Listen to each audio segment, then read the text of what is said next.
கர்த்தருடைய பரிசுத்த நாமத்துக்கு மகிமை உண்டாவதாக. பிரியமானவர்களே, இந்த அதிகாலை வேளையில உங்களோடு சேர்ந்து தேவனை துதிக்க, அதை நோக்கி ஜெபிக்க, இயேசுவின் இரத்தத்தின் மகத்துவத்தை குறித்து தியானிக்க கர்த்தர் தந்த நல்ல கிருபைக்காய் நான் கர்த்தரை நன்றியோடு ஸ்தோத்திரிக்கிறேன். உலகத்தின் பாவத்தை சுமந்து தீர்த்த தேவ ஆட்டுக்குட்டி நம்முடைய இரட்சகராகிய இயேசு கிறிஸ்து. அவருடைய இரத்தம் விலை உயர பெற்றது. இயேசு கிறிஸ்து தன்னுடைய முழு ரத்தத்தையும் நமக்காக சிந்தினார். அவருடைய முதல் சொட்டு ரத்தம் கெத்செமனே தோட்டத்தில் சிந்தப்பட்டது. அவர் சிலுவையில் அறையப்படுவதற்கு முன்பே கெத்செமனே தோட்டத்தில் தன்னுடைய மரணத்தை குறித்து மன வியாகுலத்தோடு தேவனோடு பிதாவோடு ஜெபித்துக் கொண்டிருந்தார். அவருக்கு தெரியும் அவர் எவ்வளவு பாடுபட்டு எதற்காக மரணமடைய போகிறார் என்று.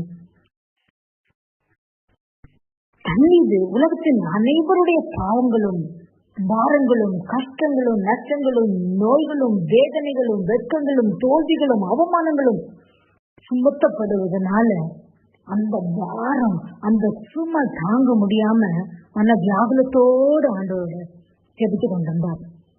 அந்த மன வேதனையின் அழுத்தத்தினால அவருடைய பிளட் காப்லரிஸ் பர்ஸ்ட் ஆகி ரத்தம் வேர்வையுடன் கலந்து ரத்த வேர்வையாக வெளிவந்தது. 22:44 நாம் இதை பார்க்கிறோம். அவர் மிகவும் வியாகுலப்பட்டு அதிக ஊக்கத்தோடே ஜெபம் பண்ணினார். அவருடைய வேர்வை ரத்தத்தின் பெருந்தொழிகளாய் தரையிலே விழுந்தது. ஆக்சுவலா இது ஒரு ரேர் மெடிக்கல் கண்டிஷன். இதற்கு ஹெமாட்டிடிஸ் என்று பெயர். இது ஓவர் ஸ்ட்ரெஸ்னால ஏற்படக்கூடிய ஒன்று. பாருங்க, இப்படி முதல் சொட்டு ரத்தத்தையும் ஆண்டவர் நமக்காக கெத்செமனே தோட்டத்துல சிந்த தொடங்கி கடைசி சொட்டு ரத்தத்தையும் நமக்காக சிந்தினார். அதை நம்ம எதுல பார்க்கணும்னா யோவான் 19:34 பார்க்கிறோம். ஆகிலும் போர் செய்வது ஒருவன் ஈட்டியினாலே அவருடைய விழாவில் குத்தினான், உடனே ரத்தமும் தண்ணீரும் புறப்பட்டது. இது அவர் மரித்த பின்பு நடைபெற்ற செயல். இப்படி கடைசி சொட்டு ரத்தம் வர நமக்காக அவர் சிந்தினார். இப்படி நமக்காக சிந்தப்பட்ட அவருடைய ரத்தத்தின் மகிமை, நேர்மை, வெற்றி இவற்றை குறித்து நம்ம தியானிக்க போகிறோம். முதலாவதாக இயேசுவின் ரத்தம் நம்முடைய பாவத்தை மன்னிக்கிறது. எபிரேயர் 9:22 சொல்லப்பட்டிருக்கிறது, ரத்தம் சிந்துதல் இல்லாமல் மன்னிப்பு உண்டாகாது. பாருங்க, நியாயப்பிரமாண காலத்துல பிரதான ஆசாரியர்கள் மனிதர்களுடைய தப்பிதங்களுக்காக மிருகங்களை பலியிட்டாங்க. ஆனா அதுல இருந்து பாவத்திலிருந்து முழுமையான விடுதலை, ஒரு மன்னிப்பு அவங்களுக்கு கிடைக்கல. அதனால தேவன் தம்முடைய ஒரே பேரான குமாரனை இந்த உலகத்துக்கு அனுப்ப சித்தமாக்கி அவரை சிலுவையில அறைய சித்தம் கொண்டு அவருடைய முழு ரத்தத்தையும் நமக்காக ஒப்பு கொடுத்து, அப்படி அந்த மரணத்தினாலே அந்த ரத்தத்தினால நமக்கு பாவ மன்னிப்பு உண்டு பண்ணினார். எபிரேயர் 9:26 இப்படி சொல்லப்பட்டிருக்கிறது. அப்படி இருந்ததானால் உலகம் உண்டானது முதற்கொண்டு அவர் அநேக தரம் பாடுபட வேண்டியதா இருக்குமே? அப்படி அல்ல.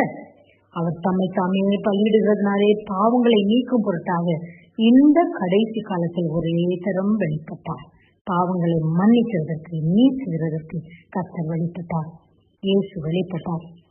இரண்டாவதாக இயேசு கிறிஸ்துவின் ரத்தம் விடுதலையை கொடுக்கிறது. நமக்கு நம்முடைய பாவத்தை மன்னிக்கிற இயேசுவின் ரத்தம் பாவத்தின் ஆளுகையை நின்று நமக்கு விடுதலையை கொடுக்கிறது. அதனால நாம் இனி பாவத்திற்கு அடிமைகள் அல்ல. விடுதலை பற்றி இயேசுவுக்கு சொந்தமானவர்கள், ஆண்டவருக்கு சொந்தமானவர்கள், அவருடைய சொந்த பிள்ளைகள். எபேசியர் 1:7 இப்படி சொல்லப்பட்டிருக்கிறது, அவருடைய கிருபையின் ஐஸ்வரியத்தின்படியே இவருடைய இரத்தத்தினாலே பாவ மன்னிப்பாகிய மீட்பு இவருக்குள் நமக்கு உண்டாயிருக்கிறது. அந்த மீட்பை, அந்த விடுதலையை, பாவத்தின் ஆளுகையின்றி நம்ம வெளிவந்த அந்த நிலைமையை இயேசுவினுடைய ரத்தம் நமக்கு கொடுக்கிறது. மூன்றாவதாக இயேசுவின் ரத்தம் குற்றமற்ற மனசாட்சியை நமக்கு தருகிறது. இயேசுவின் ரத்தத்தினால் நம்முடைய பாவங்கள் கழுவப்படுகிற பொழுது நாம் குற்றமற்றவன் என்ற நம்பிக்கை நமக்கு உண்டாகிறது. 9:14 இப்படி சொல்கிறது, நித்திய ஆவியினாலே தம்மை தாமே பழுவற்ற பலியாக தேவனுக்கு ஒப்புக் கொடுத்த கிறிஸ்துவனுடைய ரத்தம் ஜீவனுள்ள தேவனுக்கு ஊழியம் செய்வதற்கு உங்கள் மனசாட்சியை சுத்த கிரியைகளாக சுத்திகரிப்பது எவ்வளவு முக்கியம். சோ நம்முடைய மனசாட்சியை புதிதாக்குகிறது, அது சுத்த கிரியைகளாக சுத்திகரிக்கிறது. நாம் இனி குற்றம் உள்ளவர்கள் அல்ல, ரட்சிக்கப்பட்டிருக்கிறோம், பாவத்தின் ஆளுகையில் நின்று விடுதலை பெற்றிருக்கிறோம். ஒருமுறை மார்ட்டின் லூத்தர் உறங்கி கொண்டிருந்த பொழுது ஒரு சொப்பனத்தை பார்த்தாராம். பார்த்தா ஒரு பெரிய லிஸ்டோட அவருக்கு முன்னாடி நின்று கொண்டிருந்தாமா. அதுல அந்த லிஸ்ட்ல இப்ப எழுதப்பட்டிருந்தது, நீ ஒரு பொய்யும், ஒரு திருடன், தூஷணம் பேசுகிறவன், பெருமைக்காரன், நீ ஆண்டவர் அநேக நேரம் சந்தேகப்பட்டிருக்கிற, நிறைய நேரங்கள்ல நீ கரெக்டா ஜெபிக்கல, உன் இதயத்துல நிறைய கசப்பு இருந்தது. இதெல்லாம் பார்த்த உடனே மார்ட்டின் லூத்தருக்கு ஒரு நிமிடம் ஒரு திரைப்பா இருந்தது, ஒரு ஷாக்கிங்கா இருந்தது. அட் த சேம் டைம் அவர் 1:7 சொல்லப்பட்ட வசனத்தை நினைவு கூர்ந்தார். அவருடைய குமாரனாகிய இயேசு கிறிஸ்துவின் இரத்தம் சகல பாவங்களையும் நீக்கி நம்மை சுத்திகரிக்கிறது என்று. உடனே அதை ஒரு ரெட் பென் எடுத்து அப்படியே எழுதினாராம் அந்த பேப்பர்ல, கிராஸ்ல. ஸோ அதை பார்த்த உடனே சத்துருவுக்கு பயங்கர வெட்கம், அவன் பயந்து ஓடிய போயிட்டான். பாருங்க, நம்முடைய வாழ்க்கையில கூட நம்முடைய பழைய பாவங்களை குறித்து ஒருவேளை நினைவு வரலாம், யாரோ ஒருத்தர் அதை சொல்லி காட்டலாம். நாம் அதுக்கு பயப்பட வேண்டிய தேவையே இல்லை. எல்லாவற்றையும் கர்த்தர் நமக்கு மன்னித்திருக்கிறார். அவருடைய ரத்தம் நம்மை சுத்திகரித்திருக்கிறது. அவருடைய ரத்தம் நமக்கு விடுதலை தந்திருக்கிறது. அதனால நமக்கு குற்றமற்ற மனசாட்சி உண்டாயிருக்கிறது. 4வது பார்க்கும்போது இயேசுவின் ரத்தம் தேவனத்தில் சேரும் சிலாக்கியத்தை நமக்கு தருகிறது. அன்று அவர் சிலுவையில மரித்த போது தேவாலயத்தின் திரைச்சீலை 2ஆக கிழிந்தது. அப்போது நமக்கும் தேவனுக்கும் இடையே இருந்த தடுப்பு சுவர் நீங்கி அப்பா பிதாவே என்று அழைக்கும் புத்திர சுவீகாரத்தை நாம் பெற்றுக்கொண்டோம்.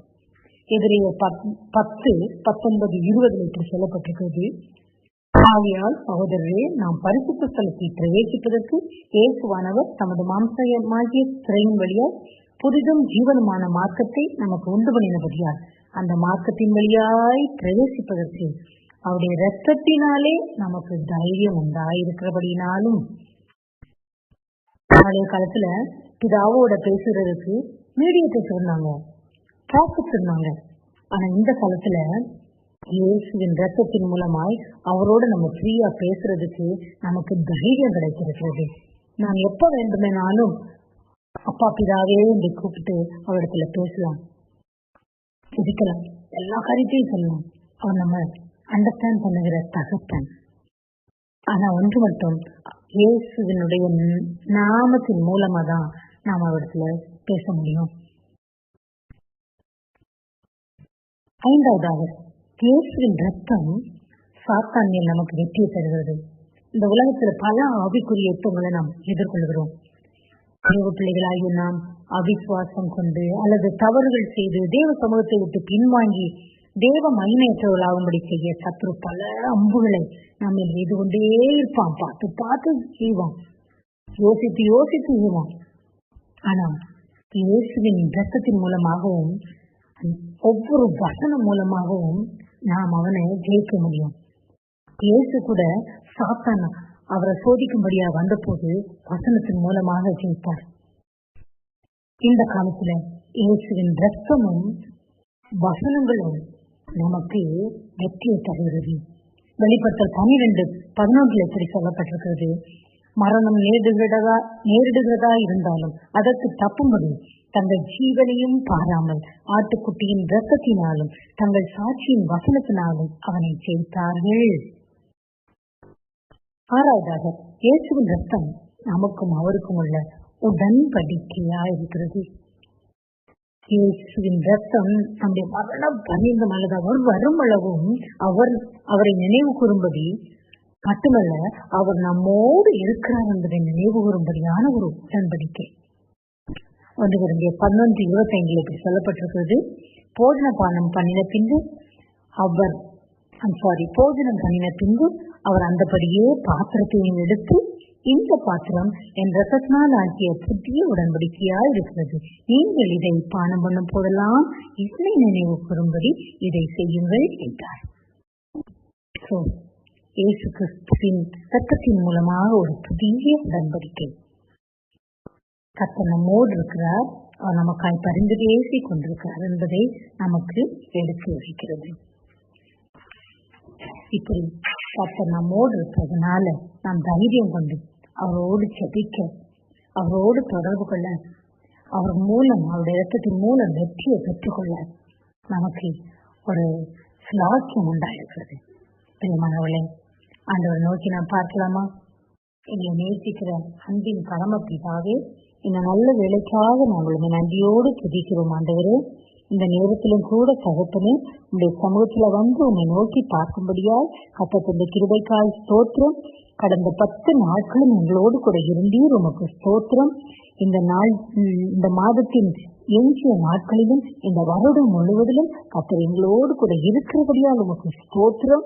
ஆண்டவரே, அதை நாங்கள் விசுவாசித்து அறிக்கை எடுகிறோம். அப்பா ஆண்டவரே, உங்களுடைய ரத்தத்தை குறித்து நாங்கள் தியானித்தோம். உங்களுடைய ரத்தம் எங்களுக்கு பாவ மன்னிப்பை தருகிறதுனாலும், அந்த பாவத்தின் ஆளுகையிலிருந்து விடுதலையை தருகிறதுனாலும், ஆண்டவரே உம்மோடு நெருங்கி சேரும் படியான கிருபைய தைரியத்தை தருகிறபடினாலும், ஆண்டவரே நாங்கள் உன்னை நன்றியோடு துதிக்கிறோம். அப்பா ஆண்டவரே, உமக்கு ஸ்தோத்திரம். உங்களுடைய ரத்தத்தினால குற்றமற்ற மனசாட்சியா உடையவர்களாய் நாங்கள் வாழ முடிகிறது. சத்துருவை நாங்கள் எதிர்க்க முடிகிறது. அவன் மேல வெற்றியை எங்களுக்கு தருகிறீர். உமக்கு ஸ்தோத்திரம் ஆண்டவரே. எங்களோடு எங்களை வழி நடத்துகிறீர். அதற்காக உமக்கு ஸ்தோத்திரம் ஆண்டவரே. தகப்பனே, இந்த ஊழியத்தை கர்த்தர் ஆசீர்வதிப்பீராக. அப்பா, இதுல இன்வால்வ் பண்ணுகிற ஒவ்வொரு பிள்ளைகளையும் கர்த்தர் பொறுப்படுத்திக் கொள்வீராக. ஆண்டவரே, இந்த ஊழியத்தின் மூலம் அநேக மக்கள் ரட்சிக்கப்பட, அநேக விடுதலையை பெற்றுக்கொள்ள, பாவத்திலிருந்து ஆண்டவரே அப்பா, ப்ராப்ளம்ஸ்ல இருந்து, சிறையிருப்பிலிருந்து, நோய்களிலிருந்து, ஆண்டவரே கடன் பிரச்சனைகளிலிருந்து விடுதலையை பெற்றுக்கொண்டு உண்மை அறிந்து கொள்ள, உண்மை ஃபாலோ பண்ண கர்த்தர் உதவி செய்கிறபடியால் உமக்கு ஸ்தோத்திரம். உங்களை செய்கிற ஒவ்வொரு பிள்ளைகளையும் கர்த்தர் ஆசீர்வதிப்பா. இந்த முழுவதும், இந்த எஞ்சிய நாட்கள் முழுவதும் நிற்கிறது எங்களோடு கூட இருக்கட்டும். இயேசுவின் நாமத்தில் நாங்கள் ஜெபிக்கிறோம் பிதாவே, ஆமென். என் ஆத்துமாவே கர்த்தரை ஸ்தோத்திரி, என் முழுமையோடைய பரிசுத்த நாமத்தை ஸ்தோத்திரி. என் ஆத்துமாவே கர்த்தரை ஸ்தோத்திரி, கர்த்தர் செய்த சகல உபகாரங்களையும் மறவாதே. ஆமென், ஆமென்.